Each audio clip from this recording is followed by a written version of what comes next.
You're listening to Tom and Zeus on Shout It Out Loud podcast. Rock and roll. This was Tracy Guns playing really bad acoustic guitar.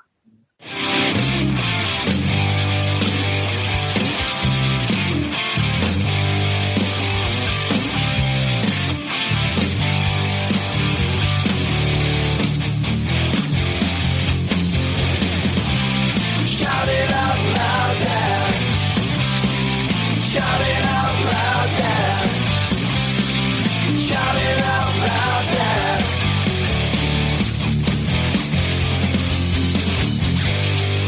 I like it.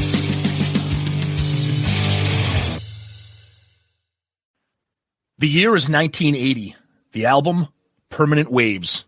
The artist, Rush. Welcome to episode 64 of the Album Review Crew, where we will be reviewing this classic and transitional album for a legendary band. We'll be joined shortly by Rush scholar and expert, the great Martin Popoff. But until then, Zeus, it's me and you. What's up? Yeah, we're going to do some feedback on the Whitesnake album we did last month. And let's start us off, Tom. We had a poll, obviously. We did, yeah. So we did this 1987 self-titled Whitesnake, courtesy of our Patreon, and we were joined by our buddy Stephen Michael from the Grown Up Rock podcast. And as always, the poll was, which of these is your favorite song? So it was Still of the Night, Give Me All Your Love, Crying in the Rain, and Here I Go Again. Still of the Night steamrolls through this with 69. Here I Go Again at 17, Crying in the Rain at 8, Give Me All Your Love at 6. Couple comments here. Our great friend and Hall of Famer, Nige Savage, says, for me, Still of the Night is the best song of any 80s hair metal band. There's more talented songwriting going on here than there is in Poison, Warrant, and Motley Crue's entire back catalogs combined. Rest in peace, John Sykes, an absolute legend in full flow on this song and album. Yeah, Hall of Famer, Nige. That's right, baby. Aggie Dad and Tiger Grad says, an album that came out at the perfect time. Put me in the mood to listen to this. Coverdale is a legend. Here's a song for you. And then he shared us a live clip of Coverdale Page doing Slide It In. Coverdale Page is a fucking great album. Oof.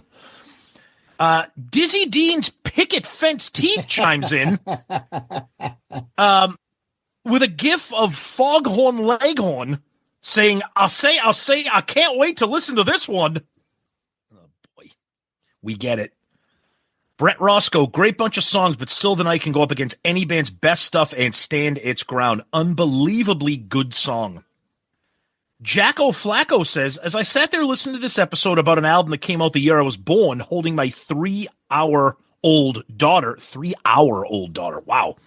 This album hit me differently, especially Here I Go Again. Another great episode from the greatest podcast in the world. Thanks, fuckos. Well, Jaco, congratulations. That's fantastic.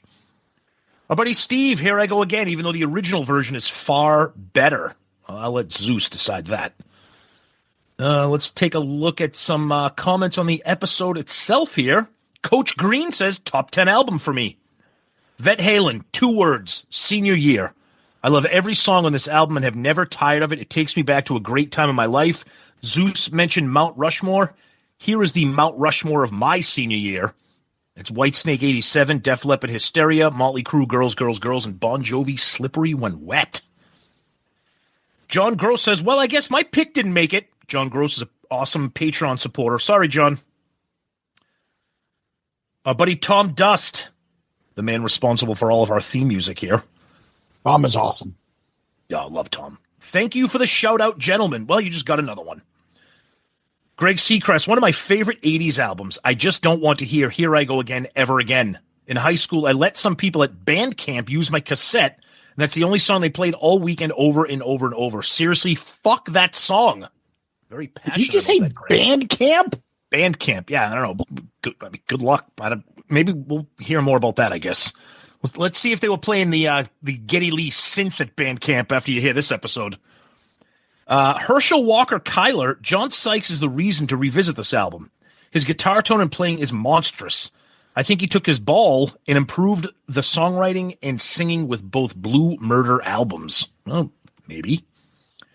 And then our buddy Steve chimes in, as always, with his rankings. We love hearing that. And he says, I love the earlier bluesy Whitesnake with Marsden and Moody, but I drifted away from here.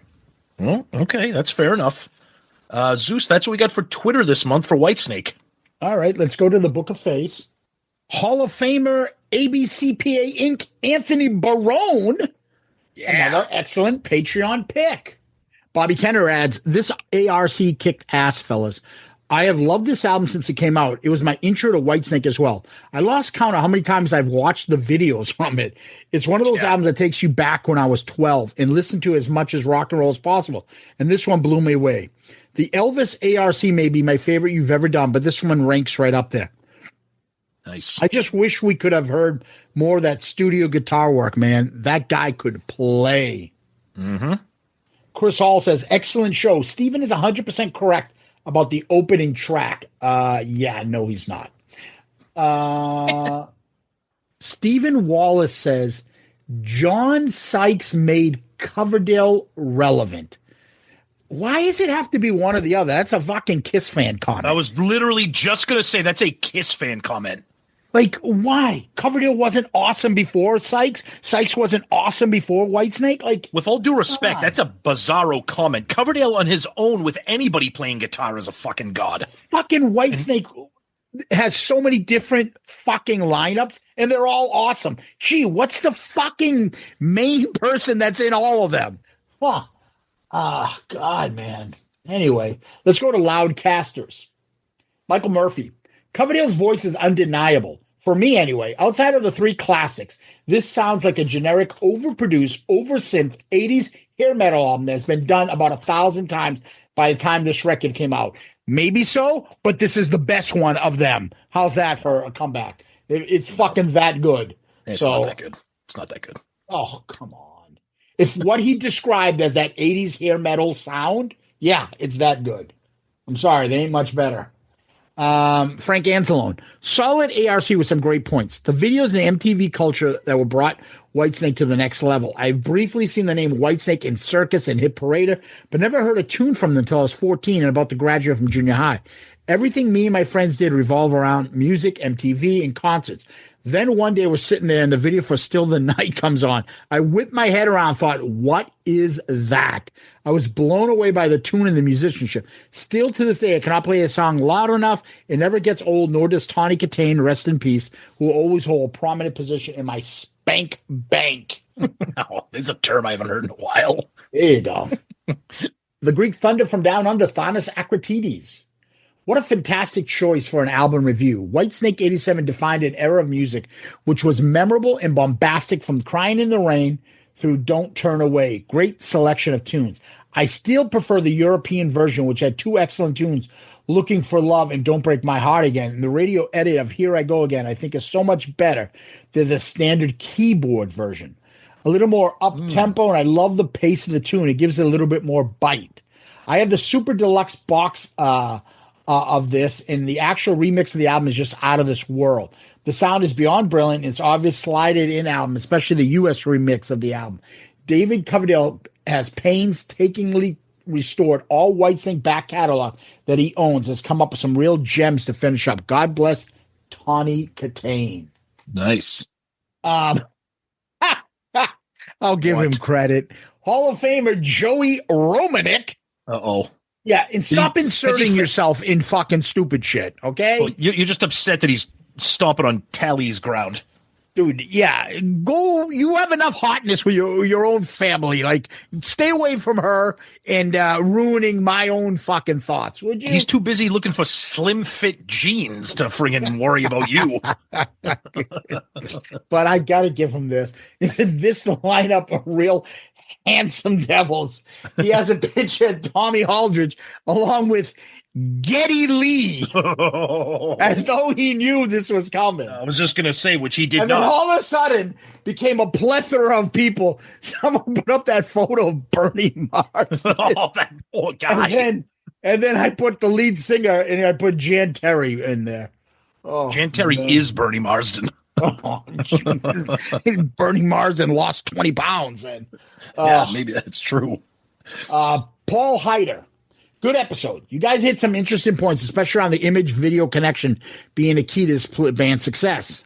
The MTV video era killed so many of these 70 type of band because they looked old and played older sounding songs.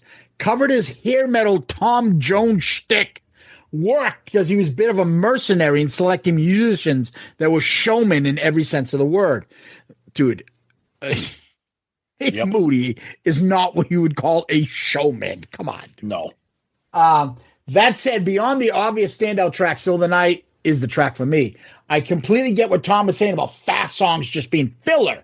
I think what he meant was there's no hooks or melodies in these tunes. It's not even the speed. I love 80s metal and Megadeth, but they can still hook you with a great riff, especially by changing up tempo-wise. Even Slayer can be listenable. No, they're not. When they do it right, Rain in Blood. But otherwise, being fast is just so numbing. In the end, Whitesnake's best album is still sliding in. So good. Right, let's go to YouTube. Montreal 3944. The Whitesnake album was an excellent choice. ARC continues to time travel this listener back when these albums were released. 18 years old, first year in college, constantly trying to create the perfect Maxell XL2 mixtape for the Alwa Walkman. Hearing the song again on ARC made me go visit my mom's place where she had kept everything as in our old night table. And behold, found the cassette with Children of the Night leading off. So I must have loved the song back then to place it lead off. And that, my friends, is why you boys host the best podcast in the land. What an awesome trip down memory lane you gave me. Thanks as always. Buddy, Costa, you fucking rock. We love you. You're always one of our favorite listeners. So appreciate that, buddy. Back to you, Tom. Thank you. That's awesome. Yeah, we got a couple things here on Instagram and emails here. Let's take a look. We got Dave Rockstar. This is Instagram.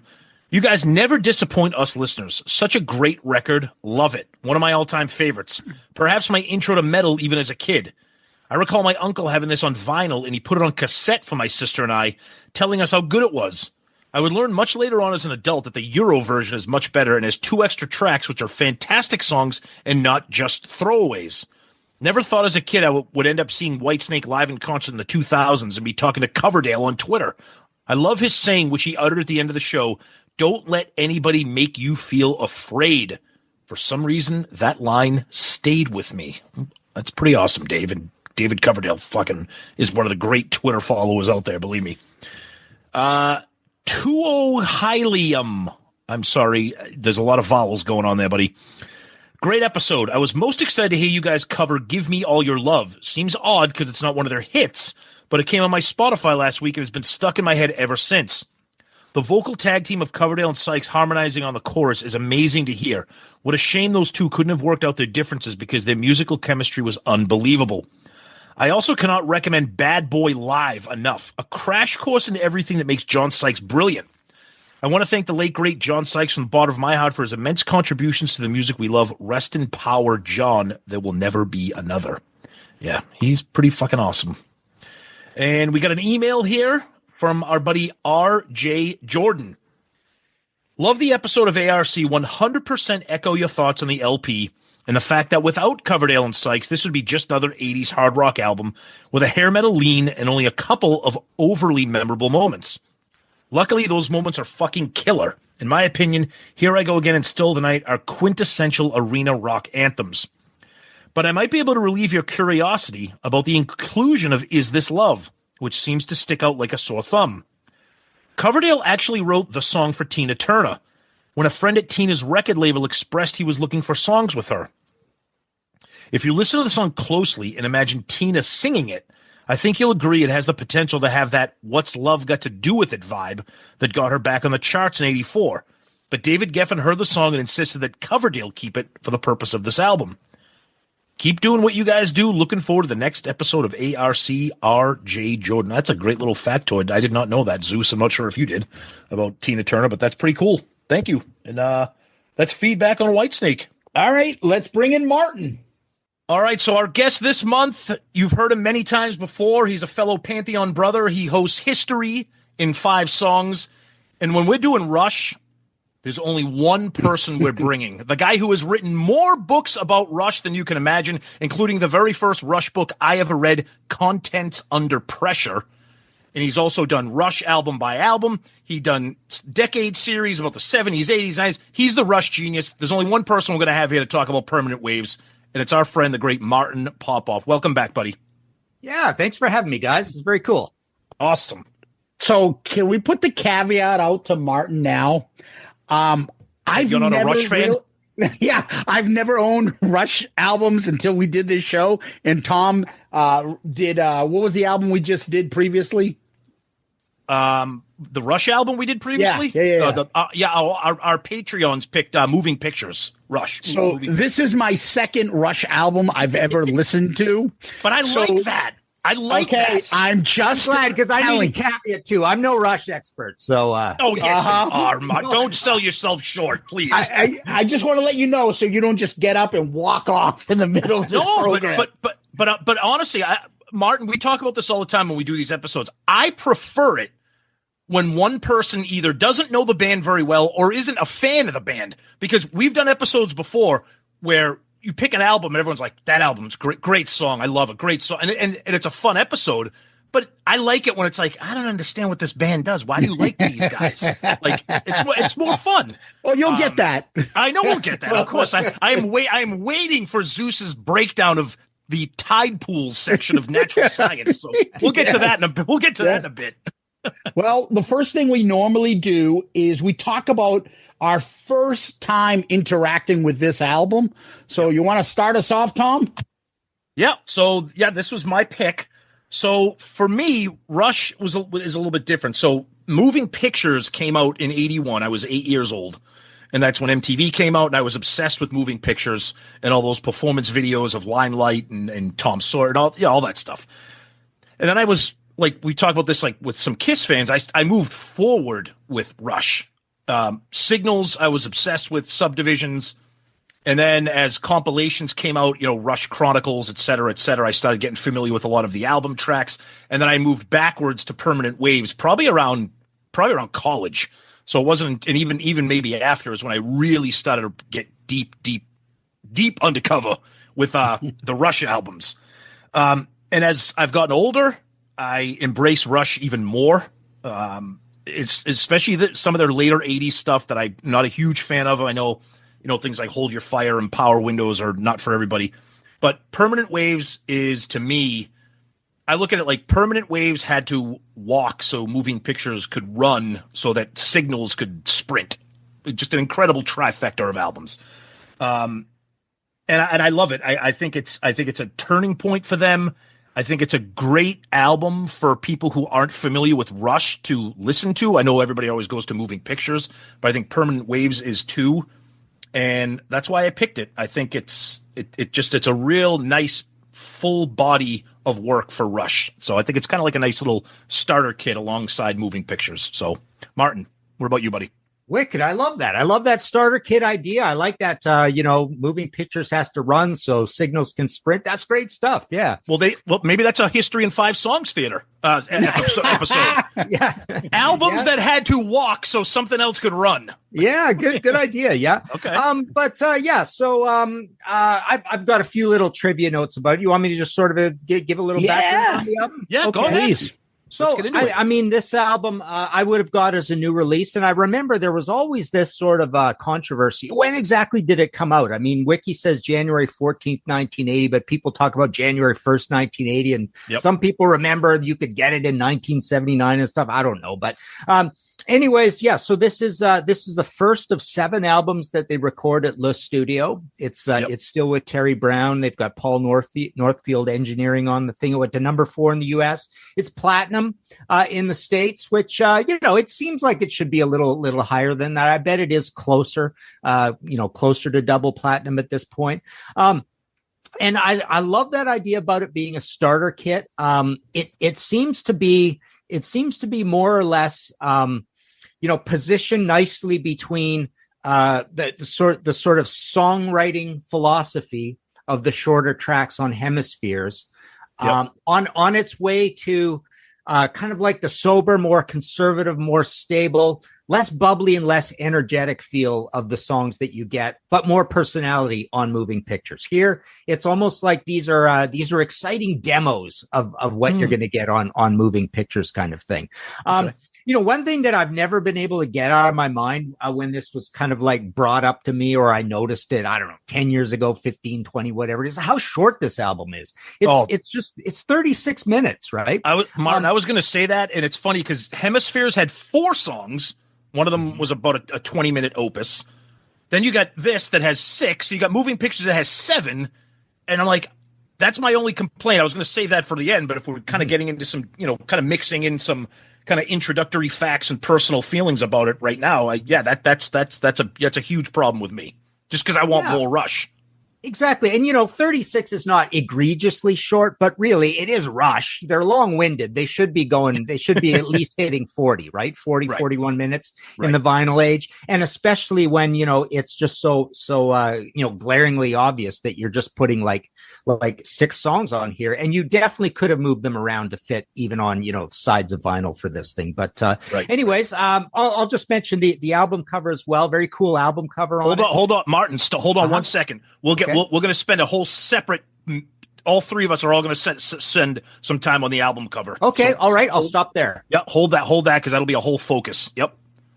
Zeus, tell us how you just. What did it just arrived yesterday in the mail? No. I have an interesting story on this. Oh, you do. So we have a listener who does our taxes and is a sponsor on our show. His name is Anthony Barone at ABCPA Inc. And I'm going to give him an easy plug now. He is a major Rush fan and Tool fan. A couple years back, he just randomly sent me this CD because he knows I listen to CDs. It's an 40th anniversary CD version. It doesn't have the original cover. It has the alternate cover version. Mm-hmm. So I've actually had this for a few years, which is a few years more than Tom thought I would have this. Yeah. And I did listen to this. And then when Tom picked Moving Pictures, I was a little disappointed that he didn't pick this because this one I kind of familiarized myself with this. So I would say about 2 years ago, I got this, listened to it, put it aside, and been listening to it nonstop to try to learn it. And the funny thing is, you talked about its length. I drive my kid every morning to school. It's about 15 minutes or so. This plays every time, and it finishes right when I get back. It's the same time every time. It's like 35 minutes or whatever it is to go and come back, and it plays right through that time limit. But anyways, that's when I got into it. So let's switch now. And Martin, why don't we start with you? Go next now to the album cover. Yeah, so it's a really cool album cover.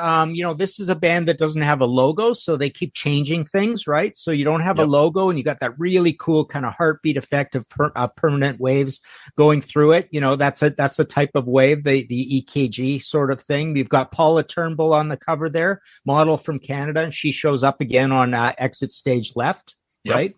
You've got the Galveston, Hurricane Carla, September 11th, 1961. Mm-hmm. And you've got the newspaper on there. And I think there was a little controversy about that, but really a cool album cover put together by Hugh Syme.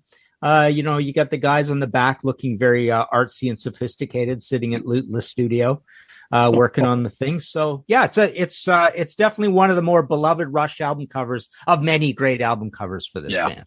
Yeah. And the thing I love about it too, kind of like when we talked about Moving Pictures, it's that the double and triple entendre of the type of the album, a quadruple entendre. I mean, Permanent Waves. Neil Peart comes out and says that at this time the new wave music they were experimenting at, they were into that, the Police and Ultravox and kind of all that synth new wave stuff. So you got that. Then you obviously have the waves from the Hurricane. You have the man in the back who actually is Hugh Syme, the cover designer. He's waving to you. Yep. You have Paula's hair, which is wavy. You have her dress, which is waving in the wind. I mean, it's just these are the things that Rush nerds love. Just that type of crazy artwork, and like you said, the back cover. I love Geddy Lee, but they don't need to keep showing pictures of him. He is not what you would call a handsome man, but God love him. But I don't know. I like the cover up. But Martin, before I give it to Zeus. So I was listening to a YouTube show. It's not a Rush specific. It's more of like an album review kind of thing. And they would talk about the cover art. And I never noticed this until the guy brought it up. And I'm anxious to see if you ever noticed it and if it means anything to you. There's a black border around the entire album cover, right? Around the photo. Right. Except for the bottom left where you see Paula's skirt breaking through the black border of the album cover. And the guy was trying to equate that to some kind of symbolic, another element of the wave or something. But I again, because we're Rush nerds, I just thought it was kind of an interesting little tidbit on the cover there. Yeah, I never noticed that. That is pretty cool. It is pretty cool. It's waving more realistically outside of the album cover, possibly, right? Yeah. And the newspaper's waving around in the wind, right? Exactly. Yeah. Well, yeah. Zeus, what about you? It almost looks like, because mind you, I look at this now because we're doing this album, but I didn't have this on this cover. So it almost looks like they did it on purpose because it looks like she's coming out of the screen from where she's at because her dress is it's almost like coming out of like a television 3D. set. Yeah. That she's coming out like that. That is, I think it's a interesting cover. Definitely interesting. I also like this. I don't know who this guy is on the cover. They put on the 40th anniversary, the alternate cover of like the reporter just in red. He's in red. The only thing that's bright on that. I do like that. The back, as Tom said, always reminds me of that saying in Revenge of the Nerds. In the future, we advise that you do not include a group photo.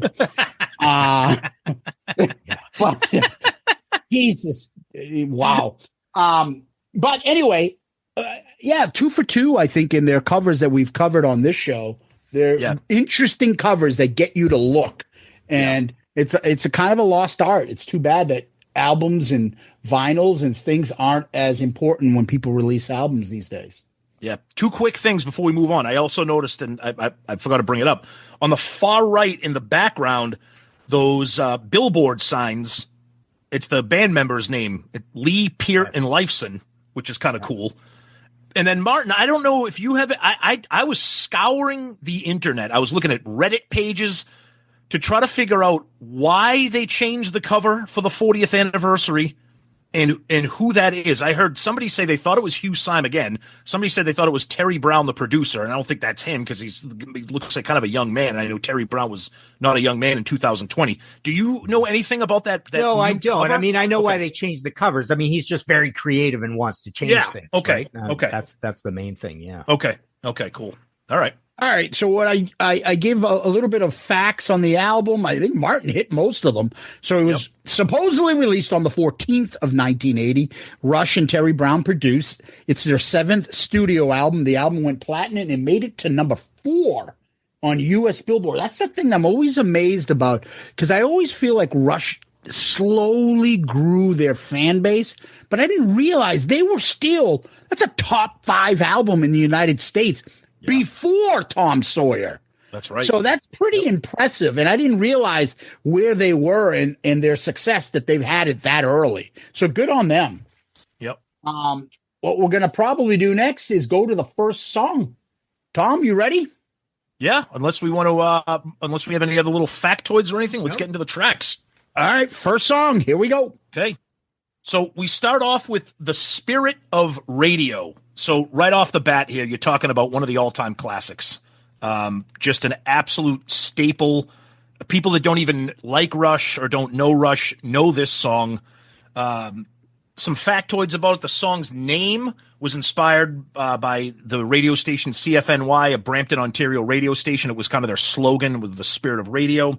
I think it's Toronto, isn't it? I mean, I think it's downtown Toronto radio. Is it Toronto? Okay, because I'm looking here. This says Brampton, Ontario, but you might be right there. There might be a suburb of Toronto. There. I mean, that is a suburb of Toronto, but I seem to recall it being right downtown. Maybe I don't know. You're Canadian, Martin. I'm not going to argue with you. You take it.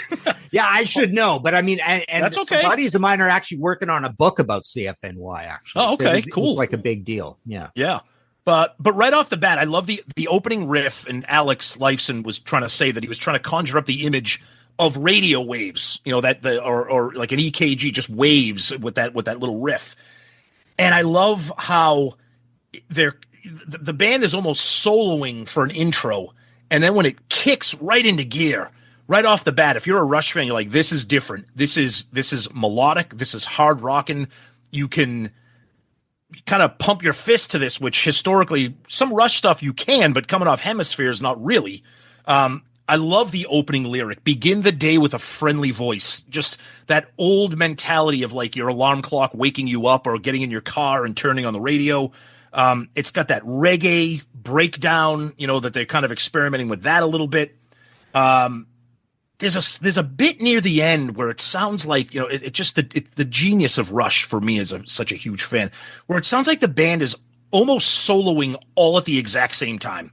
And if you really listen, you can hear Alex soloing, Geddy's going nuts, Neil's doing his thing. It's just fantastic. And then lyrically, and I think Martin hinted about this at the beginning a little bit, this album really taps into just Neil's brilliance in getting away from, kind of like the fantasy prog rock stuff, but talking about how the radio used to be such an innocent, fun place to be, and then it became corporate. It became, the sound of salesmen, and that whole point of it. So I just think it's a brilliant song. It's a brilliant opener, and it's just classic Rush all the way, Martin.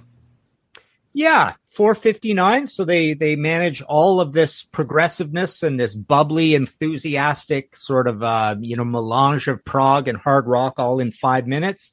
It's got a little reggae bit in there. That's the first sort of like salvo with that they're going to pick up periodically over time. I was looking on Spotify, and it's got 131 million views on Spotify, or listens on Spotify, which is way more than anything else on it. But I just think they do a beautiful job of, as they've framed it before, they made a challenge to themselves to try to take all these prog ideas they were doing and condense them down into something a little more digestible, but it's not particularly digestible. It's almost like it still has lots and lots of prog parts. It's still a challenge, but they're all very interesting, and they all have kind of like an amusing or a comedic feel to them as well. And then obviously there's parts in here that one section, which is really cool. The way they kind of flit from one style to another. That was them trying to, demonstrate the idea of taking a radio dial and flipping it between a bunch of stations. So that's kind of something they were putting together there. So that was really cool. And and finally, the other thing about this song is lots of people get the title wrong, right? You hear all the time, Spirit of the Radio. Constantly, right? And that used to drive Neil crazy, right? When people would say that to him, or pronounce his last name wrong as well. People, Rush fans would point that out, right? But so that's funny. The Spirit of Radio is it's a little bit like honky tonk women, right? Because it's actually called honky tonk women, I think, and people keep thinking it's honky tonk woman, right? Yep. So it's one of those. But great song, and it was a big hit. It's not really their first hit. Closer to Heart was a hit. Fly By Night was a hit. Yep. But it's moving it up, and it's almost like the first hit that does it on their terms. It's like a hit that's a metaphor or a microcosm for the band's ethos itself, whereas that's not really what Closer to the Heart or Fly By Night were. Good point. Yeah, Zeus. All right, Spirit of the Radio, The spirit of radio. You hear how I did that? Wink, wink. So this was Neil. He wrote all the songs on here, I believe, with the exception of Different Strings. And Geddy Lee wrote that one. That's the only one. So I'm not going to keep saying who wrote each song because Neil wrote them all. It was a single, made it to number 51 on US Billboard, 22 in Canada, 13 in the UK. I got to start us off here because if I don't, it's not going to be fair. I cannot take his voice. Okay. I do not understand how no one else in the band said, Jesus Christ, how about you sing? How about you try singing? Because I'm sure they couldn't be worse than I can only imagine how good some of their songs would be if they had somebody else singing. I don't understand how you guys it's enjoy this. It's It is so painful. It's fair. It's a fair. It is a fair criticism. He sounds like a witch. He looks like a witch. It sounds like it's just in that voice.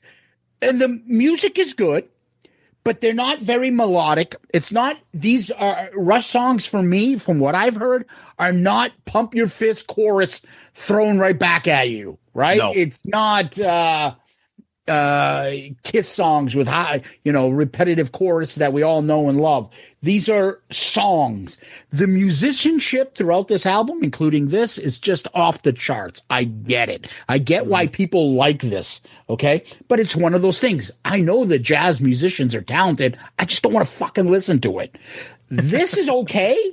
This is better than most of the stuff that I heard that comes up later, because it's 4 minutes and something long. It's not, I'm not a big prog rock guy. There's too many things going on. The solo on this, it almost sounded Vinnie Vincent like. Just it had nothing to do with the song. It had nothing to do. I didn't hear the melody of the song inside the solo. It was just, and it's not like this. He can't do it, because there'll be other songs in a little bit that I'm like, yeah, that's what I'm talking about. That's what I like. Right. Yep. This is just my opinion. And then all of a sudden, I wasn't prepared for this. I had no idea. All of a sudden, for no reason, it turns into that song, Pass the Duchy to the Left-Hand Side. Oh, yeah, it turns into the what reggae. the fuck was that? I'm like, dude, what is this reggae shit in the middle of this song? I had no idea this was coming. And then all of a sudden, there's a live audience sound. Love it. And I'm like, is this live? Wait a minute, what? Yep. And then they go back to a different song. But it makes sense what you just said, Martin, about, it sounds like someone changing the dial to different music. Yeah, I get it. Now I get what they were doing. Yep. But, overall, I like the song. There's a part in this song that I just cringe, though, when he does that. Yeah, your honesty. Like, it's just, dude. You can't, I know you don't like his voice.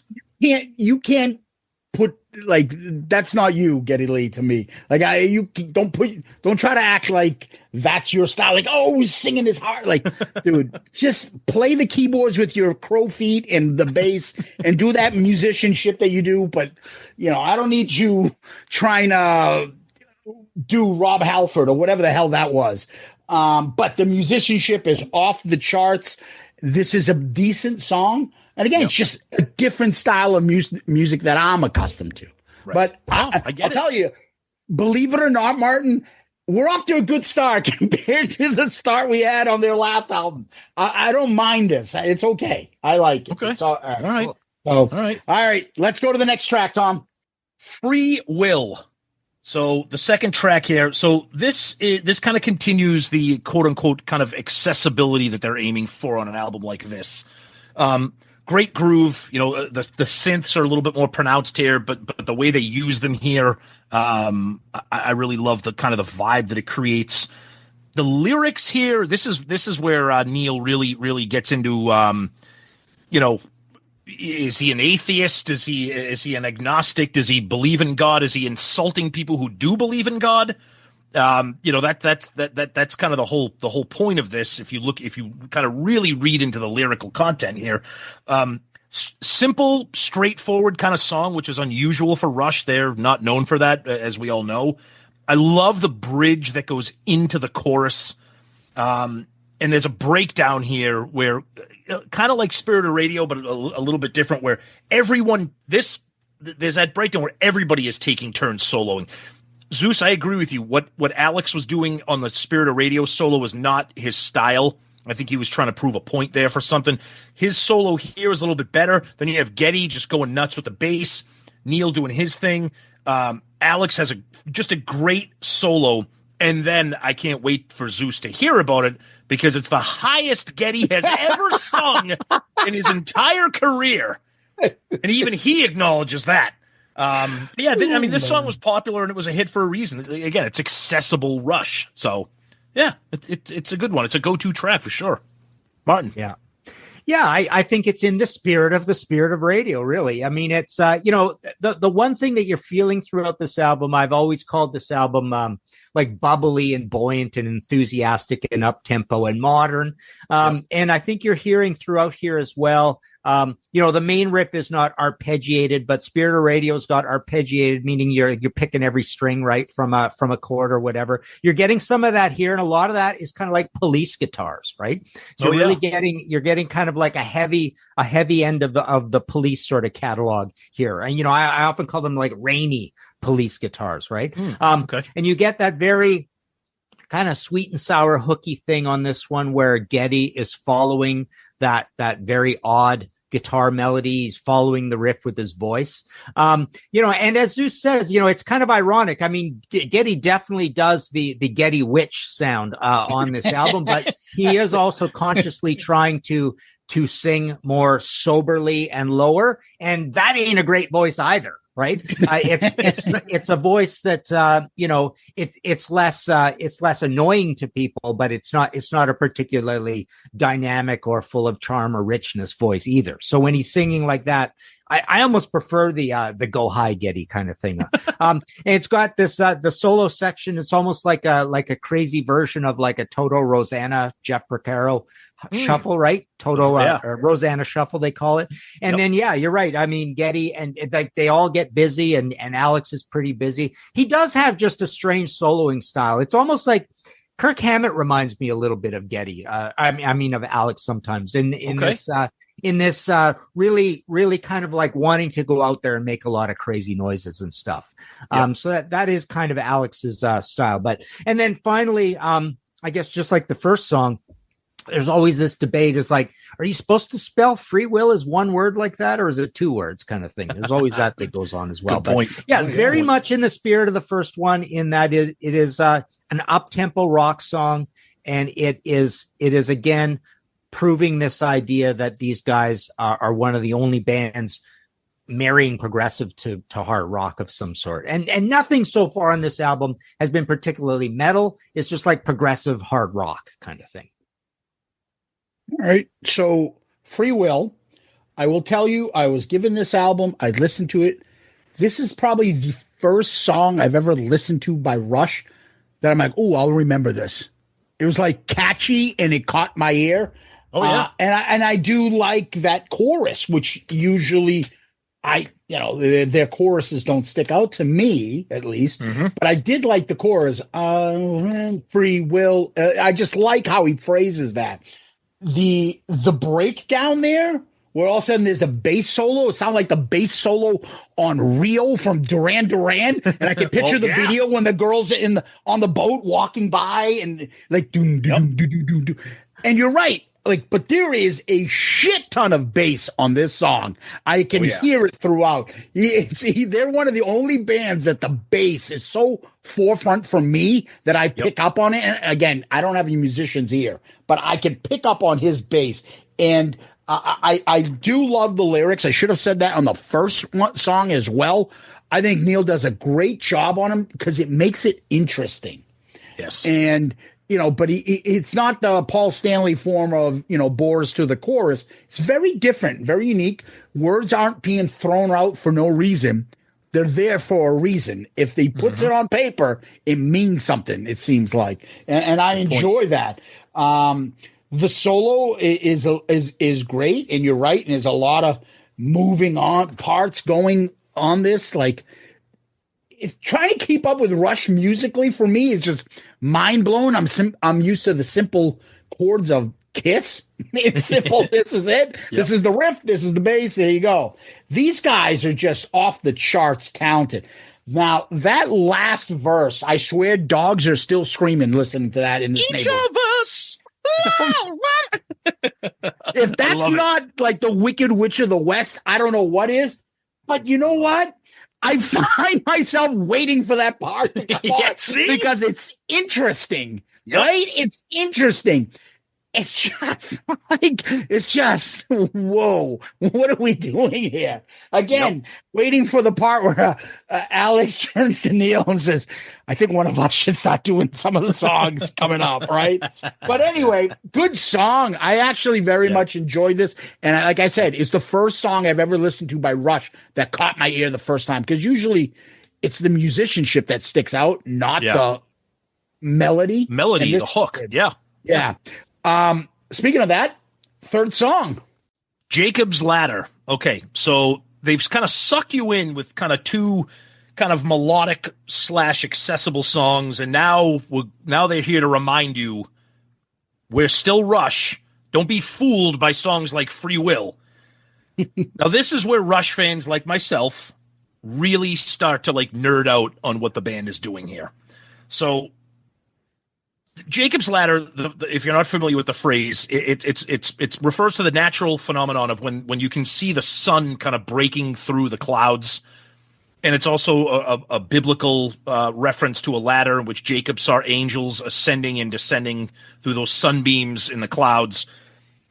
Again, that's how Neil writes. Neil, like Zeus said, Neil doesn't waste space with words. They all mean something. So this song is different because the band, in my opinion, they're painting a picture with the music. So the beginning of the song is very dark, very gloomy, very moody, almost like clouds are rolling in, and you can even hear it. Geddy even says that, thunderheads are kind of rolling in. But then for about 3 minutes in a row, I timed it from about 1 minute and 20 seconds to about 4 minutes. And so 3 minutes, there's an incredible instrumental, which is why I love this band. And when I listen to it, it's almost like that instrumental it's signifying kind of the change in the weather. The sun is coming out and moving, and it's poking through the clouds. And then Jacob's Ladder appears, and then the band like shifts gears. The one thing I don't really like about this song, but I get it, is when you kind of get that synth vocal from Geddy. I get what he's trying to do, but I like how the band kind of shifts gears, and it's kind of like the sun comes out and it gets a little bit more of a major key, not as dissonant as the beginning of the song, but it's long, it's proggy, it's Rush, and I think it's brilliant, especially when you think about what the lyrics are about. So I dig this one for sure, Martin. Yeah, it's practically an instrumental, right? And that Cynthia Geddy part, it's like the voice of God, right? Exactly. The sun coming through. And, and one interesting thing about this is that the solo section there builds very much like the band's most famous solo section, which is La Villa Strangiato. So it really sounds very much like they framed the whole idea. It's like, people thought that was a magic moment from us. And that's, ironically on a true instrumental, let's do it again. So it really feels like that, like a reprise of that La Villa Strangiato solo section, which is considered Alex's greatest guitar solo, basically, right? Oh, without a doubt. Yeah. And, you get the military intro, and you've got the clouds prepare for battle part, which reminds you of the fact that at one point, Neil was trying to write something based on Sir Gawain and the Green Knight. So it sounds very Renaissance-y and medieval kind of thing. So it almost feels like, and they do talk about how bits of this thing they were trying to write that when they scrapped that, they threw it into this, but that reminds me a little bit of that. But yeah, so this is a long song that, like I say, it's just got it also fools you, as you said, Tom. It also fools you with a whole bunch of words at the beginning, and then the words are kind of all over with. Right. Kind of thing, right? So yeah, and it's really cool how, like you say, it's a soundtrack of this weather phenomenon. All right, so Jacob's Ladder, I agree with both of you. Like, there's an eerie, impending doom that it sounds like it started almost. I get that Kashmir feel, like an impending army is coming at them right now. Yeah. Dun, dun, dun, dun. And it's just, and the words, the prepare for battle and brooding silence and stuff. So it gives you that. Then after the first four of the verse, the guitar is cool, and it's got that. Love that. Yeah. Oh my God, that is absolutely fantastic. You know what I think of? I think of Outlaw Torn The Outlaw Tone, Metallica. Yeah, like that riff, that slow kind of like, like, oh man, so this is what I was talking about. Like the guitar, there's emotion behind it. There's feel and tone in this on this guitar from him. So that's why I'm saying like that first solo just didn't make sense to me from here seeing the rest of the album. And this just so much musical stuff going on. I have no idea what instruments are being played, what the sound is they're making, but it all comes together. And I absolutely love this song. I can't believe I absolutely love this song. That is such a pleasant surprise. I can't believe it. I can't believe it either, because when I saw it, like, oh God, another 7-8 minute song. But I like that it has different parts to it. And you're absolutely right. That other part where Geddy comes through and it almost like the clouds and he's breaking through like the voice of God. There's another aspect that I feel like there's some parts to this that reminds me of it. And I'm not sure, but it just reminds me of it. And that's Dark Side of the Moon shit.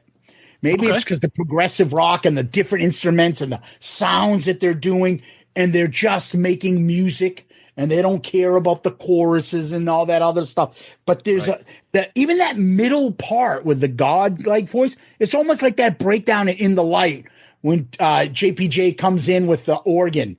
And everything slows down. And he gives you that just different mood of something shining's coming through. And on the end, I feel like it's Eclipse from Dark Side of the Moon, the way Geddy finishes it. The Dark Side of the Moon, and then the way it comes out, I feel like that echoes Eclipse, and this song just reminds me so much of Dark Side of the Moon for me and Zeppish. Hence, I like it. So I'm really surprised by this, and I don't know. I think it's definitely a standout track for me. Good. All right. It's really got a Farewell to Kings vibe for me. I mean, it feels like a song that could have been on Farewell to Kings, and not 2112, and not even Hemispheres. It's just something about the separation of the parts. Like it seems to have kind of like hard cuts in it, and it also has good riffs too. Yes. So it just feels like that transition phase between that early version of the band 2112 moving into Farewell to Kings. Good point. Yeah, well, I'm mentioning Zeppelin. I'm mentioning Pink Floyd. I'm mentioning Metallica. This all great bands, so it's definitely got a lot good going for it. So, all right, let's flip this over on vinyl, right, and go to the next track. Entre nous, which means between us in French, which is the chorus.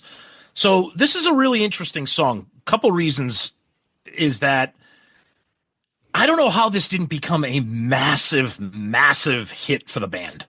It is so incredibly melodic and hooky. Harmonics are amazing. The chorus, it's got an incredible breakdown where the band is really doing their stuff. It's a short song for Rush. It's under 5 minutes, easily digestible. You get from point A to point B. For somebody like Zeus that's not a huge Rush fan, you can kind of really enjoy this song. And then for people like me, that's a kind of a Rush geek, like I'm like, hell yeah, I like hearing Rush being able to do a hit, a pop song, but a pop song that has emotion. There's a lot of emotion in this album, which is kind of unusual for Rush. And I don't mean that they don't talk about emotional things, but this is there's a lot of personal stuff going on here with this song, and especially a song that we'll get to later on. I've always loved this song, and I've always just been blown away that it just didn't become an absolute staple. And for a song like this to be considered a deep cut, I think is a shame for a band like for this, because it should be much more well known for me, Martin. Yeah. Something I noticed for the first time is that synthesizer swoop in where it goes right up. That reminds me of Hetty's "Never Been Any Reason." Reminds me. Oh, that's a good song. Wow. Yeah. But I've always grouped this song with Freewill, and not so much Spirit Radio. It just seems simpler, like Freewill. That this one and that one kind of go together as being. Again, I come to like the rare times the Police is sort of power chordy at all. It reminds me of Police sort of power chords, but it's also jazzy, right? And Andy Summers, we know, can be jazzy at the same time. And yeah, I love your idea about how this could have been a bigger hit, because it's got this lush and warm feeling folk rock chorus to it, right? Where the acoustic guitars are going. But yeah, and the lyrics are, like you say, I mean, just Neil's nice, succinct phrases over and over, very poetic about two people, how they're this, they can be together, but they're living kind of separate lives at the same time, right? Because they are technically separate people, right? So that's really cool. And you get the French in here, they had a little bit of French back in Circumstances on the last album, and now they've got French in the title here. So, cool stuff. Zeus. Well, they're French Canadian, aren't they? Are they French Canadian? Really. No, they're Canadian. Alex isn't. They're just Toronto. No, Alex is like with Eastern that last European name origin.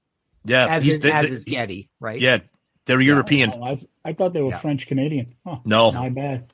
Nope. Martin, are you French Canadian? No, I'm like closer where Alex is from. Actually, he's from Fernie, BC, and I was from Trail, BC, which are both in the interior, close to each other at the bottom there. Oh, okay, wow. And then he moved out here, and then Neil is just straight, as far as I know, more or less English stock, right? Neil actually, he moved and he lived out there. He had a place out in Quebec for a long time there, right? Okay. And nobody else ever had a place there, but this is like I was saying, this is the first of 7 albums that they record at Le Studio. So they're pretty French Canadian when it comes to recording the albums. Right. Sure. I just wanted to ask before I say I fucking hate the Canadians, but that's the hockey team, not the people. Hockey team. I'm from Boston. I got to put that out there. So, I like this. It's a straightforward song with good lyrics. I just wrote, this is about as normal of a song that I think I will ever hear from Rush. And that's just me, okay? But you're right. Very accessible to someone like myself. I like it. I like the chorus. I like the just between us. Mm-hmm. And again, if the more I read the words, the more I like the song. Yeah. Because again, there's not a lot of chant along choruses to these songs, but if you hear the words and you read it and you start seeing the story and the reason behind some of these lyrics, you start liking it and actually appreciating what they're putting down on paper. So I'll give kudos to that. So we're off to a pretty good start on side 2. Let's go. Another thing that just came to me as you're talking there is like, when you say normal, and I'm counting it in my head and thinking, I think I've spent most of my life thinking this song wasn't in 4/4, but if you count it in your head, I think it's kind of a 4/4 song, except the chords are always like pulsing on kind of an offbeat sort of thing. But it's essentially 4/4. And of course, in parts, they drop or add a beat or whatever here and there. But as they're moving through that very, very almost like plodding mid pace, it's the simplest beat they've almost ever had for a song, right? It's true. For the verses. It's kind of interesting. Yeah, it's really, really dull in terms of a rhythm for them, right? For the instrumental, like for them, as musicians. Yeah, but it is 4/4, I think. But it's a tricky 4/4. Yeah. Yeah, and I'm going to blow Martin's head by going, what the fuck is 4/4? No, 4/4. It's the drum beat. I know. Time signature. Beat, right? The beat. Right? Yeah, the beat. The rhythm. Yeah. But I can't fucking tell. I have no idea. If you played 100 songs, you say, guess which one is this and that, I'd be like, I fucking know. I could teach you that very quickly. And it would actually go ahead. If you can say quickly, go ahead. Amusing, right? Go ahead.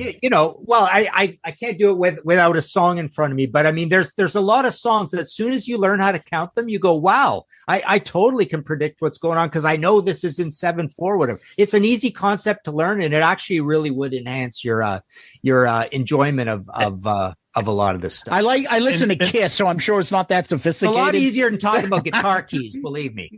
But it's funny, just real quick, one thing. That's probably why when you listen to a song like Spirit of Radio, it becomes overwhelming because there's like 14 different time signatures. There's no, if you're not into Rush or into that, it's like, well, wait, what happened to what did they 30 seconds ago? They weren't doing this. You know what I mean? Yeah. They're doing Pass the Dutch. Yeah, exactly. There you go. Yeah. All right. In fact, I'm thinking off the top of my head, counting. I think Freewill. Yep. 1, 2, 3, 4, 5, 6, 7, 8, 9, 10, 11, 12, 13. 1, 2. It might be in 13. Wow. But yeah, you can count these things, and then like I say, sometimes if it's long enough like that, it's 4/4, but it's like one beat added sort of thing. So yeah, see, Rush makes you work. I want exactly. It doesn't make me work. But you can like both, like me. Yeah. I want stupid shit. Right. Easy. Exactly. It's like when you read a book. Do you want to read something simple, or do you want to go read some like mind bending novel? Depends. I hear you. I know. But all right, let's go to the next track. Different strings. So when I look at this song here, so right off the bat, it's this is Rush's version of a love song, which is something that they've never done or never even really approached. And I have to tell you, the more I listen to this song, the more I absolutely love this song. It is such a simply produced and performed song. The beginning of the song, the tones of that, the picking and plucking of that guitar with a little bit of the piano, but the thing that seals the deal for me, right around the 120 mark, 125 mark, when Neil comes in with that simple bass snare, but that hi-hat, oh my God, that just tickles my funny bone as a music drum nerd. That hi-hat that he is riding throughout the entire thing. And then the song kind of calms down again. And then near the end, there's nothing. You can almost hear the fingertips on the strings of the guitar as they're being plucked. And it's Geddy's bass. It's Neil's hi-hat. And then the thing that pisses me off, Neil comes in with an absolutely face melter of a solo that for some reason the producer decided to fade out. Martin, maybe you have some insight as to what the hell they were doing, because as I'm listening to this song, why would you and it fades out as he's just getting going. And this song, I love it. It's the deepest of deep cuts. You're never going to hear it unless you put on permanent waves. It's fantastic. It's unique. It's something different that Rush doesn't do. And I love every minute of it. And I just wish Alex's solo didn't get faded out, Martin.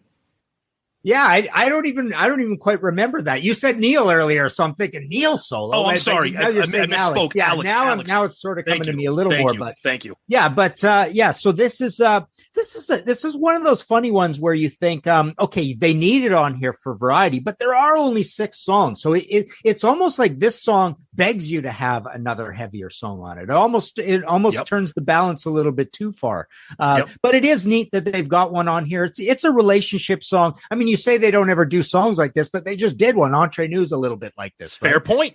Fair point. So it's 2 in a row, kind of. But yeah, it's definitely a mellow acoustic-y song. It reminds you a little bit of Tears or Cinderella Man or something like that. Yep. And yeah, no drum beat until 1:30, and then Neil's going super fast on the hi-hat like that, right? It's really funny. It's like, I got to figure out a way to be busy on this song. How do I do that and still be tasteful, kind of thing, right? Yep. But yeah, really good lyrics and very somber.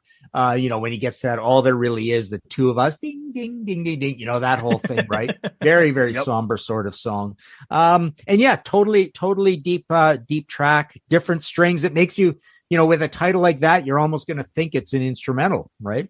Right. But yeah, it's not. It's just this 350 song and stuck in the middle of a 3-song side. It's very odd. Yeah. Good point. Zeus. So, different strings. This one's the one that's written by Geddy Lee. I was waiting for Tom to say something, but he didn't. Go ahead. Who's come to slay the dragon? I didn't want to spoil that. I didn't want to steal your thunder, Zeus. I know you've been waiting for 55 minutes to say that. Dio Dungeons and Dragon Rock. I didn't think Rush was a Dungeons and Dragons band. Oh, are they? Go back and listen to some of this 70s stuff, fantasy. No, you can do it for me and tell me. Oh, okay. Well, don't worry. When I pick Fly By Night or 2112, we'll get into it. They're into like sorcery and Dungeons and Dragon shit. It's more like mystical fantasy. It's not like Dio. It's different than Dio. But I understand. This is the first time this has come up. Yeah, conceptual. Okay. Yeah. Okay. I like it. It's a nice, beautiful kind of melodic kind of song. It's not. I think it's just different type of mood. It actually works. Again, my mind goes to Dark Side of the Moon and Us and Them. That's where like my memory, my conscience goes to. Okay, they're gonna slow it down, and there's an easy tempo kind of song, and it's almost like a bridge song to get you to the finale. Yep. And they put this in there, and it works. It's not a skipper. It's a decent song, but is it? It's not Over the Hills and Far Away. It's not like, oh, I gotta put this on. But it works. It's a good song. So I don't have much more to add to that than to move us to the last song, Natural Science. That's next. Yep. So Natural Science. So they save the Rush classic prog elements for the very last song here. You got a song over 9 minutes long, broken up into 3 parts. You got tide pools, hyperspace, and then it rounds out with permanent waves. Is that? And this is, if you're a Rush fan, you love this. If you're somebody like Zeus, I can't wait to hear his comments on it. It probably makes his brain melt with how much he can't stand it. But I will say I like the fact that the sound effects at the beginning of the water and the birds were actual recordings of that. There was they actually had oars in the water of the lake near them that they recorded that, and the natural sound of the outside and the birds and stuff. Very moody and somber intro, the tide pools section. And then when it shifts gears, when you get into part 2 of the song, the band just goes crazy. Geddy is losing his mind. Vocally, the band is just hitting on all cylinders. Musically, I wrote here in my notes, I said it becomes a showcase for the band, whether you love it or hate it. They're just going hog wild here. Geddy's vocals are on another level. He's just really singing quickly and very high, and he's going crazy. It's almost impossible to understand what he's saying unless you have the lyrics sheet in front of you, which the CD and the vinyl do, I believe. I got one more note here. I said once they get around the 4-minute mark, there's a groove there that I feel like it's kind of indicative of what we're going to get next on the Moving Pictures album. It's synth melody, kind of what we get on like Red Barchetta and Limelight and stuff like that. A sick solo by Alex. And then there's just time signatures left and right to round out the song. I mean, the last 5 minutes, it's just the band's going all over the place. And I'll say it one more time. If you like Rush, you like this song. And I like this song, Martin. Yeah, this is a song that, again, like Jacob's Ladder, totally reminds me of something off of A Farewell to Kings, but it also feels Hemispheres as well. And again, both of them don't feel at all 2112 or anything earlier. So this is them just carrying forward that. It's almost like they're still not songs that are all about songwriting, but the parts are better as they're moving along. And now next album, and including Spirit of Radio, was like Spirit of Radio is almost like a blueprint for the next album. But I feel like on next album, the parts are going to be good and the songwriting is going to be elevated. So this is still them chucking song, out the window, songwriting out the window in terms of like, no, we're not really trying to do that sort of thing and make an accessible song. But it's got great rocking parts. It's got some doominess and some ominousness to the to what Alex is doing on guitars. The lyrics are really deep. It's got the parts and everything. So yeah, I think it's a really cool track to have on here. It throws out the window everything they said about, their narrative around this album kind of gets shorter and shorter as time goes on, where they say, oh, we're the whole thing is about just trying to write better, more succinct songs. But no, this feels like either Hemispheres or Cygnus X1 or Xanadu kind of thing. Which, by the way, real quick, Cygnus X1 and Xanadu are better than Natural Science. I like Natural Science, but Xanadu and Cygnus X1 are just fantastic. Yeah, but Zeus, go ahead. Don't worry, we'll get to those. Don't worry. As long as we're doing this podcast, we will plow through a lot of Rush albums. Trust me. My goodness. So Natural Science, we have seagulls, we have water, we have all sorts of noises. I don't know what's starting us off. There's 3 sections, apparently tide pools, hyperspace, and permanent waves. What are we doing? What is this? I was waiting for this. Is this, movements and stuff, and just these are just three geek musicians just showing off music ability. I mean, at one point, he is just I'm just like, what the fuck am I listening to? But I can see why certain people like it. Yep. It's just, this is the opposite of Jacob's Ladder for me. Like, Okay. whereas that, I like it because I like the sounds, I like the melody. And this is just a little bit long. Now, is it really bad? No, I don't think so. I mean, it's not bad. I don't skip it when I listen to the album. Right. It's just, this is why I don't gravitate towards prog rock and Rush. Just too much of this shit. Too much, So, too busy. I get it. it's just I a get lot and long songs that that I can't absorb. But not bad. Again, lyrically, I have no idea. I'm reading the lyrics and I'm like, what the fuck is he talking about? Like, I don't even know, and I have the lyrics in front of me. Yeah, nobody knows. Yeah. But God bless. That's the end of it. So let's just do some final wrap-up thoughts. Tom, want to lead us off? Yeah, I just I hate that it's only 6 songs, and it's funny because I don't know why. Moving Pictures is only 7 songs, but I don't know if I feel like that album. I feel satisfied after Moving Pictures. I feel like I've sat through 7 songs, a magnificent instrumental. This I'm not satisfied like with this. I feel like there's more. Martin kind of hinted at that. Like, I feel like they should at least throw on something else. That's my only criticism, which in its way is I'm giving credit to them because I want more from them. I love Permanent Waves. As I said earlier at the beginning of the episode, it checks off all the boxes that Rush fans like. For you know, the melody, the accessibility, the prog, the multi-part sectional songs, incredible musicianship, lyrics. It's got everything. And I think it's a classic for a reason. And it's a lot of people's favorite Rush album. When you see social media discussions or polls, a lot of people go to Permanent Waves. But I will always just bang the drum that it's just too short for me. And that's my only criticism. Martin. Yeah, I think Metallica, with the lengths of their albums and with Beyond Magnetic being an EP, have trained us to almost go back and think of something like this, like an EP. With 6 songs, it really feels like an EP. Agreed. Yep. Just bizarre. But you're right. I mean, one more song might have just changed the balance completely. Yeah. And Moving Pictures, you've got 4 bona fide smash hits all in a row on that one side, and then you get this big long song. Everything seems kind of more ambitious, I guess. Right. Here, there's kind of like a vibe. There's kind of like a vibe on this album that you are getting a trio, and you're getting a trio in dialogue with itself. It does feel a little more arranged and produced modestly like The Police versus Moving Pictures, which just feels more filled in. It just feels more like a stadium rock album. And this just feels like a little more intimate, I think. It's a great point. I like that. Yeah. Okay. Zeus. I was, pleasantly surprised. The more I listened to it, the more I liked it. Okay. To me, I mean, it would be interesting to see where I put this compared to the other Rush album we've done. But it's funny because you guys talk about like they get bigger and bigger and more accessible.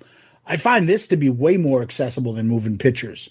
And the fact that there's only 6 songs, I'm sorry, I like it. Because, I mean, to me, you got 2 songs over, 7 minutes? Right. So, and they bookend both sides. So I love that I can play this on the same as a Rat album, and they're both about the same distance, except Rat will have 10 songs and this will have 6. Right. Good, fair point. Yeah. And again, the musicianship to me is just off the charts. I understand. I will say it again. Why certain people love this music. It's just, I can respect it. It's not for me. And I hope that other people that are like me will give this one a listen and give it a shot. So yeah, awesome. What we do next is we just rank the songs. Okay. As we go along here. So We only got 6 songs, so this should not be difficult. Yeah. Tom, want to lead us off with song number 6? We'll go to Martin and then myself. Yeah, I mean, like 6 songs. There's no skip, so I mean, I could wake up today and have my 6th song be my favorite song. But for this exercise at this moment in time, at number 6, I'm going to put Natural Science. Martin. This is the bottom. This is the bottom of the list. Yep, we're going to start at 6 and go. Okay, yep. I'll go different strings. Okay. I'm also going to go Natural Science. Okay. My 5th, and this is probably not fair because it's like fatigue, but I shouldn't be ranking it based on that. But again, there's only 6 songs. I'm putting Freewill at number 5. Whoa. I know. I'll put Entre Nous at number 5. Okay. I'll go different strings. Okay. Number 4 for me, I'll go with Jacob's Ladder. Okay, I'll go Jacob's Ladder as well. Number 4. Okay. Number 4 for me, if I hope I'm saying it correctly, Entre Nous. Yep. Number 3 for me is Different Strings. 3 for me, I'll go Natural Science. Okay. 3 for me, I'm going to go with The Spirit of Radio. Okay. 2 for me is Entre Nous. 2 for me is Freewill. 2 for me is Freewill. Okay. And number 1 is Spirit of Radio. Number 1 for me as well, Spirit of Radio. Yep. I'm going to break it, and I'm going to go Jacob's Ladder. I love that Wow. song. That is shocking. That is Zeus picking a It's not shocking because Zeus wants every Rush song to be an instrumental. That's the thing. There you go, Martin. There you go. Which song does he sing the least in? That's a great point. That's a great point. Maybe I'll make a mixtape of Rush instrumentals for Zeus. There's not that You many. see those people that put that stuff up on Twitter. What's your favorite song of this band? I'm always like, what's the shortest? What's the shortest? I do that all the time. I know. What's more interesting, Tom, would be to make up a list of all the songs that aren't instrumentals, but which ones have the very least vocals on them. Oh, I'm sure Jacob's Ladder's got to be in there, right? Yeah. See all these episodes ideas we're coming up with for you, Martin, for your show. This is great. Oh, wow. Pretty cool. Yep. All right. So we go to this. I'll let Tom start this off. And this is our favorite thing to do is ask Tom, what makes you rock hard, Tom, like the Kiss song? So I always like to talk about, I always like to give props to other podcasts. Not that this one really needs my props, but there's a podcast I discovered out there and it's called One Song. And it's hosted by a guy by the name of Diallo Riddle and a DJ by the name of Luxury, spelt with 2 X's. And it's just like the title says, they take one song, every genre. They lean towards more pop, hip hop, stuff like that. But the thing that I really love about this song as a music nerd and a half is that they don't just break the song down and do what we did and talk about the highs and lows, the solo, the thing. They break it down from like a music theory perspective. Like they do a lot of what Martin was doing. Like, oh no, this is 4/4. No, this is 8/7. And then if, like, for example, they did a song by my favorite hip hop band of all time. They did a song by A Tribe Called Quest, which obviously hip hop is all samples. So in this particular episode, they do what they call, they pull the stems apart, which means they break it down and isolate the samples. And they talk about, well, they sampled this from a 1973 Marvin Gaye song, and a drum beat comes from a Ted Nugent song from or whatever. It's fantastic. It's really good. Each episode's short, maybe about an hour, but it's super interesting. If you're a music fan, I highly, highly recommend it. It's simply called One Song. It's really, really good. Martin, what about you? What are you into? Books, movies, TV shows, albums? Oh my God! I would have to go with Formula One racing. Really? It has zoomed to the top of my favorite sport of all time. I mean, no kidding. I love NFL would be second, and I also like UFC. And the neat thing about football and UFC, I've often thought about this as sports, is like you really like a sport when you don't even care who's doing it, you could just turn it on TV and it doesn't matter what league it is, whatever, you just enjoy the game, right? Yep. And football and UFC are like that for me, but Formula One, I'm just completely obsessed with it. It started the way it did for everybody, which is the Netflix Drive to Survive series that was on, during COVID or just before COVID. But I just live to watch all those races and qualifying, and I even watch practice highlights on. Really, that's awesome stuff. It's nuts, and it's gotten us into IndyCar as well. We've gone to IndyCar. Toronto's part of the IndyCar circuits. We've gone to IndyCar a couple years. We're going to keep going to that. But nice, just love F1. That's cool. That is absolutely blasphemy as a Canadian that you didn't put hockey on the top of that list. No, not even close. Not even close. No. The Leafs game was on last night, and I just examine myself sometimes and go, why can't I even watch this game? It's like, how there's sports where you're dying to know the final score and you want them to win so much, but you don't want to watch the game. That's starting to happen to me with a lot of sports. That's because you're a fan of the Leafs. The Leafs is big. It's the Winnipeg game, that was cool too. I mean, wasn't that fantastic? I love seeing when Canadian hockey fans treat the sport like God. And Winnipeg with that whiteout and that whole arena, everybody's wearing white.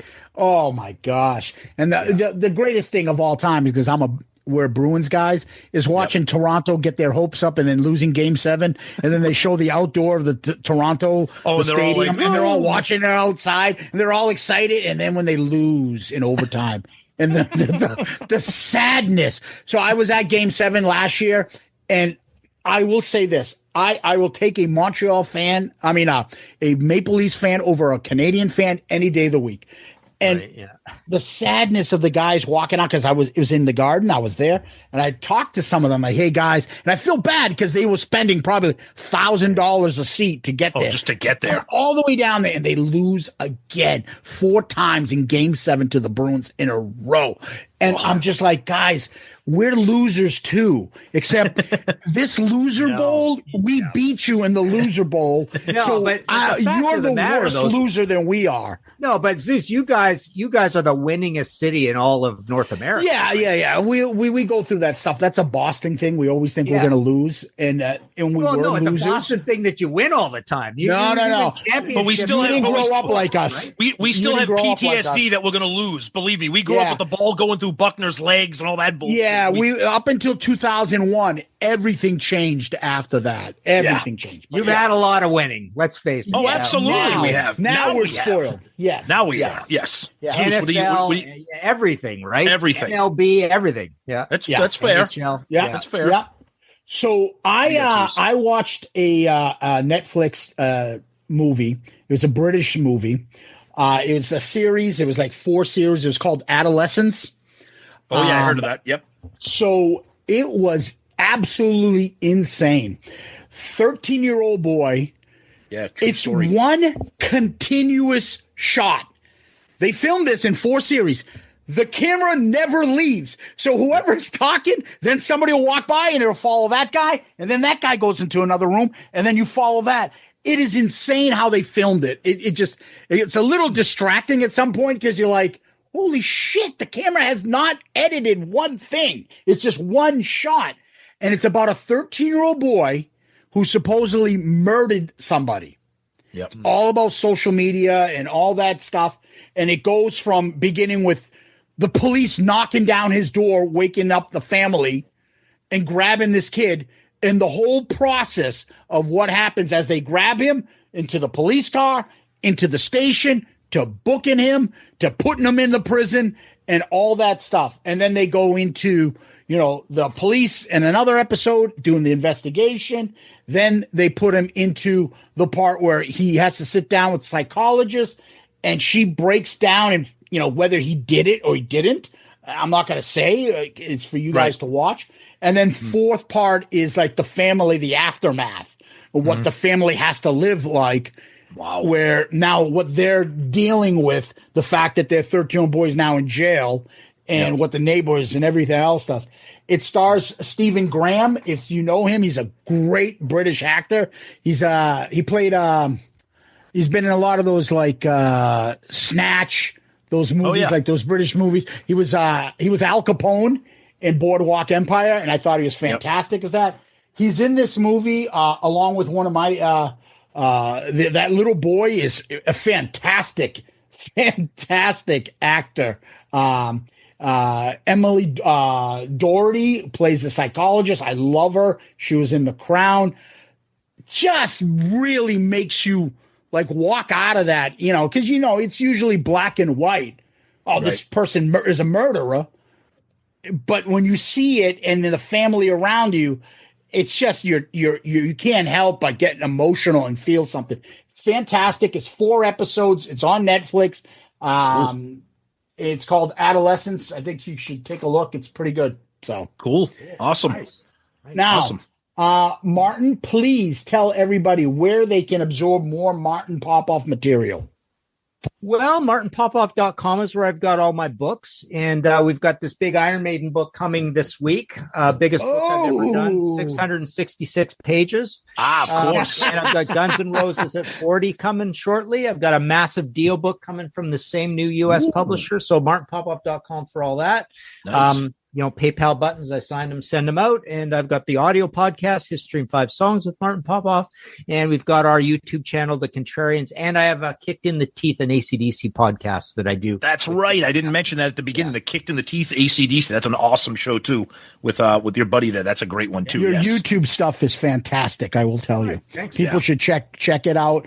And your books. And you also have the Kiss at 50 book, which we love. Yep. And you're thankfully kind enough to contribute to our book, Raise Your Glasses. We loved your comments on it. It's fantastic. So thank you for that.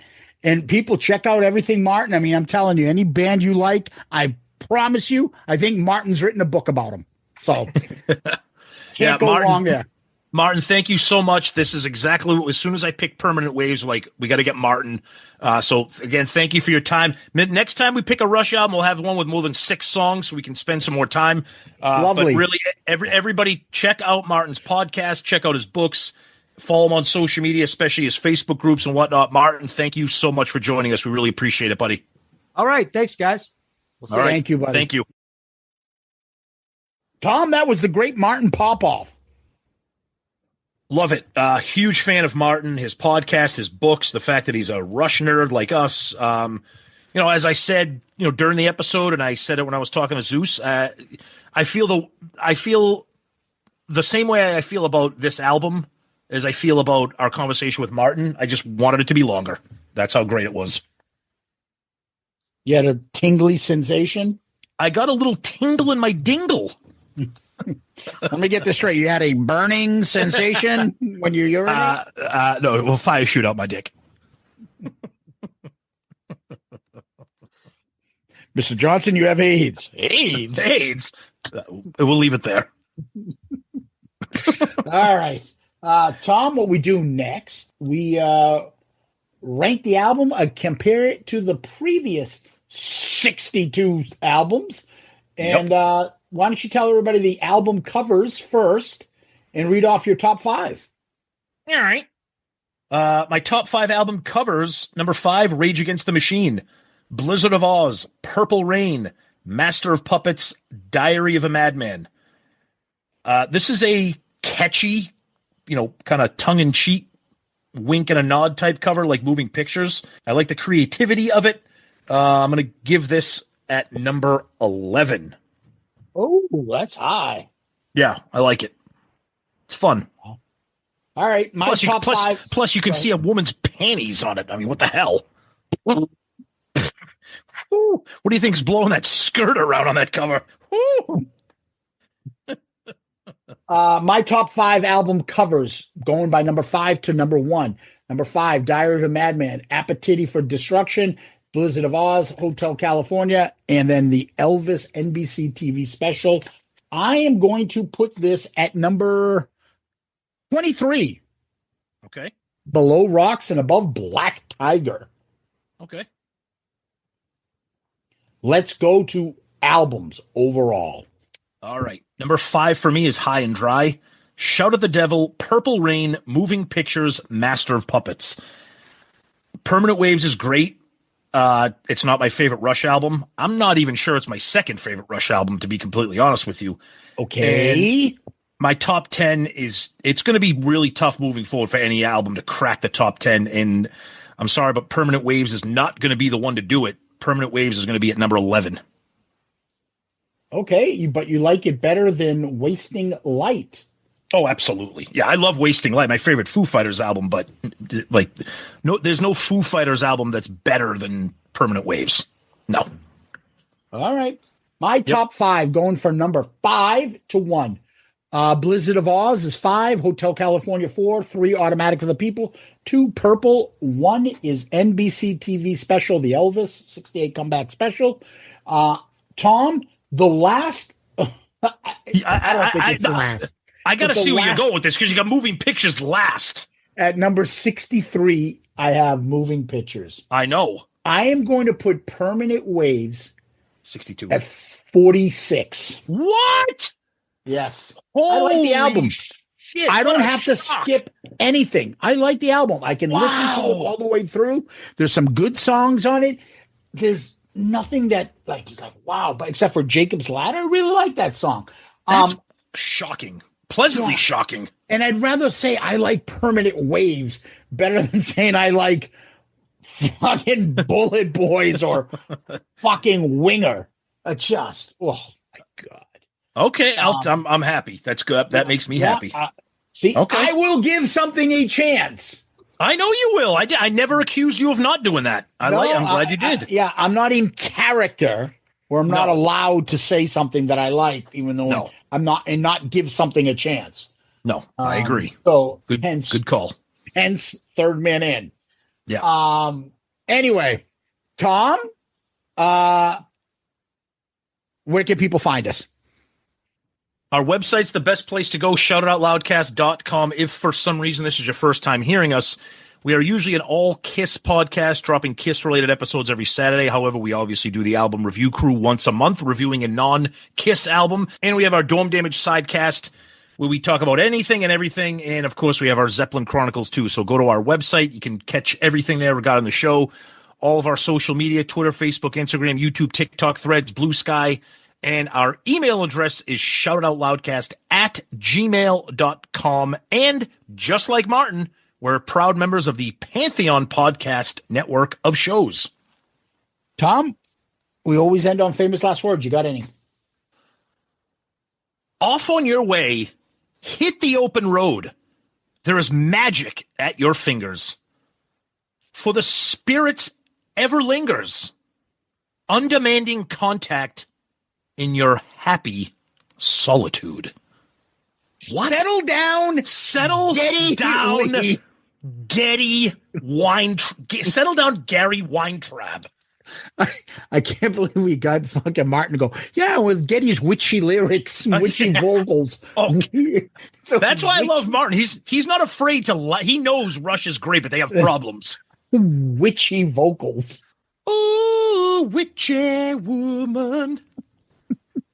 Like you said, in the future, we recommend that you do not include a photograph. A group photo. That's one of the greatest lines of all time. It's like the most cutting insult ever. It's so great. Here's one that'll see us. No, it's like, did we send pictures to everybody? No, just want one. Here's one to see us. Lambda. I mean, I'm in a difficult position here. I mean, after all. You're Rush fans. You're Kiss cards. Yeah. All right. The clouds prepare for battle in the dark and brooding silence. Bruised and sullen storm clouds have the light of day obscured. Okay. That's slightly more developed than put your hand in my pocket, grab onto my rocket. Yes. Martin, Popoff, Tom, Rushtards, Kiss Army, Loudcasters, thank you. Huge thanks to the great Martin Popoff. Tons of fun. I'm glad we got Zeus to kind of turn the corner slightly on Rushville. We'll see. But Zeus, as always, my friend, thank you. Peace out, Girl Scout.